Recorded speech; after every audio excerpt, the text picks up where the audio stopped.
नमस्कार मित्रांनो. आता घरावरील सोलर योजना ही महाराष्ट्रात चालू करण्यात आली मित्रांनो. जवळपास 95% अनुदान या ठिकाणी मिळणार आहे. तर फक्त 2,500 रुपयांमध्ये आपल्याला अ, नवीन सोलार घरावरती बसवून मिळणार आहे मित्रांनो. तर त्याबाबत एक नवीन जी-आरसुद्धा आलेला आहे. तर मित्रांनो, काय आहे हा जी-आर?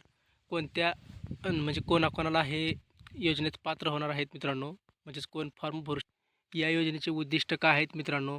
तर याचबरोबर कोणत्या कोणती कागदपत्रे लागणार आहे मित्रांनो, अर्ज कसा करायचा, या योजनेची अंमलबजावणी कशाप्रकारे होते, तर लाभार्थी निवडाचे निकष कोणकोणते आहेत, तर याबरोबर मित्रांनो या योजनेचा कालावधी किती असणार, याबाबत सविस्तर माहिती आपण या व्हिडिओमध्ये पाहणार आहोत.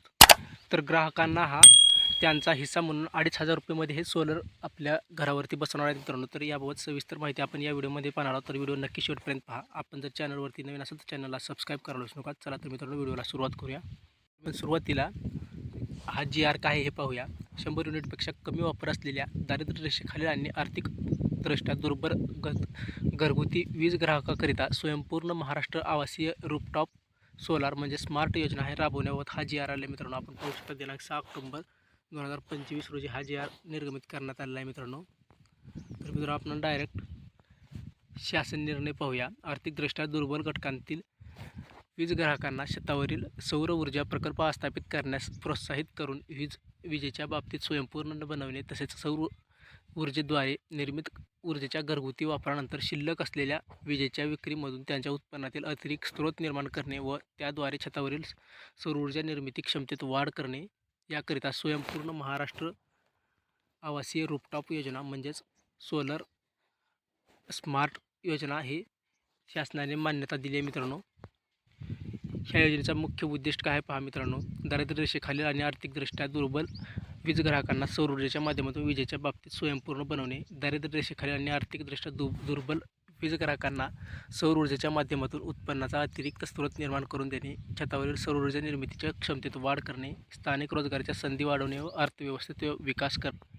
मित्रांनो, आता आपण पाहणार आहोत की मित्रांनो आपल्याला ग्राहकांना हे किती रुपये भरावे लागतील, म्हणजे ग्राहकांचा हिस्सा किती. तर आपण पाहू शकता दारिद्र्य रेषेखालील ग्राहकांना 2,500 रुपयाचा हिस्सा हा ग्राहकांनी भरायचा आहे. तर राज्य शासन 17,500 व 30,000 केंद्र शासनाचा हिस्सा असणार आहे. तर 100 युनिटपेक्षा कमी वापर असणारे आर्थिकदृष्ट्या दुर्बल ग्राहक यांच्यासाठी मित्रांनो सर्वसाधारण गटासाठी 10,000 भरायचे आहे मित्रांनो. बाकीचे राज्य शासन 10,000 व केंद्र शासन 30,000 रुपये भरणार आहेत मित्रांनो. तर अनुसूचित जमातीसाठी आणि अनुसूचित जातीसाठी मित्रांनो 5,000 हा ग्राहकाने भरायचा आहे आणि उरलेले राज्य शासन 15,000 व 30,000 केंद्र सरकार हे भरणार आहेत मित्रांनो.